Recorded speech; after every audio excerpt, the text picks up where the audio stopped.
doing, as you see by the title, this is my all-time favorite books part 1 because I have a lot of favorite books. So we're just going to do 10 for today, and these are in absolutely no particular order. I don't think I particularly have a favorite book at this point. I don't know, I might have to do some thinking about that one. I just got a stack of 10 books, and I am going to talk about them. So let's go. So the first one is by Macy Bookout, and it's called Bulletproof, and she's no longer Macy Bookout, but this came out before she got married. And if you don't know, she is one of the OG teen moms from the show 16 and Pregnant on MTV and Teen Mom OG on MTV. But yeah, I'm going to read the back to you because I love this book and you should go buy it. Anyway, Macy Outbook was just a normal, slightly overachieving high school girl in Chattanooga, Tennessee. But then she got pregnant and everything turned upside down. Even as she rose to fame on MTV's hit series Teen Mom, Macy was struggling to balance life as a single teen mom with her own hopes and dreams, all while honoring her own sense of independence. This is the true story of how she took charge of the unexpected to build a life for herself and her son Bentley, and managed not to go crazy in the process. Because sometimes growing up is an act of will, and Macy's will is bulletproof. And it's just such a good book, so you should go buy it. And the next one is Turtles All the Way Down by John Green, who is probably my favorite author at this point in life. But this, I think, at this point is his newest book. Correct me if I'm wrong. But yeah, let's read it. So, 16-year-old Asa never intended to pursue the mystery of fugitive billionaire Russell Pickett's, but there's a $100,000 reward at stake, and her best and most fearless friend Daisy is eager to investigate. So, together they navigate the short distance and board divides that separate them from Russell Pickett's son Davis. Asa is trying to be a good daughter, a good friend, a good student, and maybe even a good detective, while also living within the ever-tightening spiral of her own thoughts.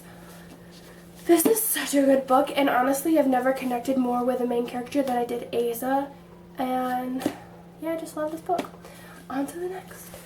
Now, sadly, I lost the book cover to this in the millions of moves I have done between going from my parents' house to a dorm, back to my parents' house, to my grandparents' house, to the apartment that I live in now. But this is Nicholas Sparks' A Walk to Remember. And again, I don't have the cover to read the little synopsis, I think it's called, to you guys. But it's a little different from the movie, but it's still really good. And it's about this goody two-shoes preacher daughter and this bad boy, and the forces of life bring them together, and they may or may not fall in love. And this is probably my second favorite Nicholas Sparks book. So yeah, this is a really good one. You should go get it. And next up, we have another teen mom, and this is Conquering Chaos with Caitlin Lau and Tyler Baltera. And again, this was before they got married, so now her name is also Baltera. But this is just basically their story, and she's from Michigan. They're both from Michigan, around the Detroit area, and I'm just going to read the back to you guys. Caitlin and Tyler, since Caitlin and Tyler shared their story of teen pregnancy and adoption on MTV's 16 and Pregnant and Teen Mom, they've been known for their inspiring commitment to growing up right. How did two troublemaking kids from the trailer park turn into positive role models? How did two childhood sweethearts build a long-lasting relationship? How did placing their first child up for adoption teach them how to break away from bad influences? What really happened when the cameras weren't there? In their debut book, Caitlin and Tyler leave out nothing, from their wild behavior to appearing on MTV and their experiences with adoption. Caitlin and Tyler lay it all out on the table. Open, honest, raw, and real. Conquering Chaos is an incredible look at two young people who beat the odds and took the right path. And yeah, it's just a good book, guys. Next up, this one is an oldie but a goodie, and this is Miley Cyrus, Miles to Go. So Miley wrote a book, if you didn't know this, and this was back in 2009, so I think maybe like right before she kind of went crazy and left Disney, because if you can see right there, Disney helped her write this book. And honestly, this is such a good book, and it's got like pictures, and it's a good book. Why is there a stick note in here? Anyway, so to the back. Okay. In a blink of an eye, Miley Cyrus has rocketed to superstardom, becoming a television and singing phenomenon. But not too long ago, she was just a regular girl living on a farm in Tennessee. Then her days were filled with chores, cheerleading, and school. Now her days are filled with sold-out concerts, television appearances, photo shoots, and making movies. While the sudden rise to fame could have turned this small-town southern girl into a something, let's just say a brat, Miley has remained true to the roots that made her strong. Miles to Go is a touching, thoughtful, and often humorous look at one girl's road to fame. And one very famous coming of age. In her own words, Miley remembers the struggles, Mean Girls, and tutoring, and the high points, getting cast on Hannah Montana, First Love, and invites readers into her world. This is the true unique view of one of today's biggest and brightest stars as she tackles looking back and moving forward. Interesting. And now the last 1, 2, 3, 4, 5 are part of a series. And so the first book is I'd Tell You That I'd Love You, But Then I'd Have to Kill You by Allie Carter.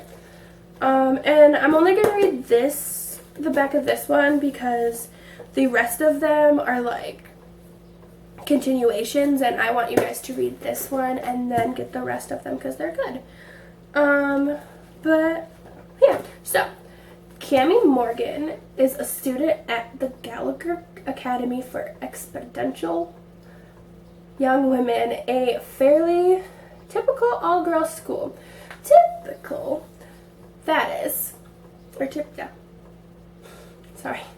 If every school taught advanced martial arts in PE and the latest in chemical warfare and science, the students received extra credit for breaking CIA codes in computer class.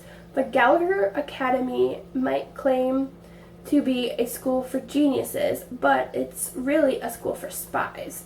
Even though Cami is fluent in 14 languages and capable of killing a man 7 different ways with her bare hands, she has no idea what to do when she meets an ordinary boy who thinks she's an ordinary girl. Sure, she can tap his phone, hack into his computer, or track him throughout town with the skills of a real private artist. But can she maneuver a relationship with someone who can never know the truth about her? This is, in the back it says it's optioned for a film by Walt Disney Productions, but I don't think that ever happened. But yeah, this is the first one. It's really good, guys. Then this is Cross My Heart and Hope to Despise, the second one. Don't Judge a Girl by Her Cover is the third one. Only the Good Spy Young is the fourth one. And United We Spy is the fifth one. And as far as I'm aware, this is the last book in this series. But yeah, those are just really good books and you should buy them. And yeah, those are the first 10 books of my all-time favorite books. And I hope you guys enjoyed, and subscribe if you want to see more of my pretty face. I post new videos every single Friday at 4 p.m. Like it if you did. Let me know some of your favorite books down below. And yeah, thank you guys so much for watching, and I hope to see you beautiful faces next week. Bye!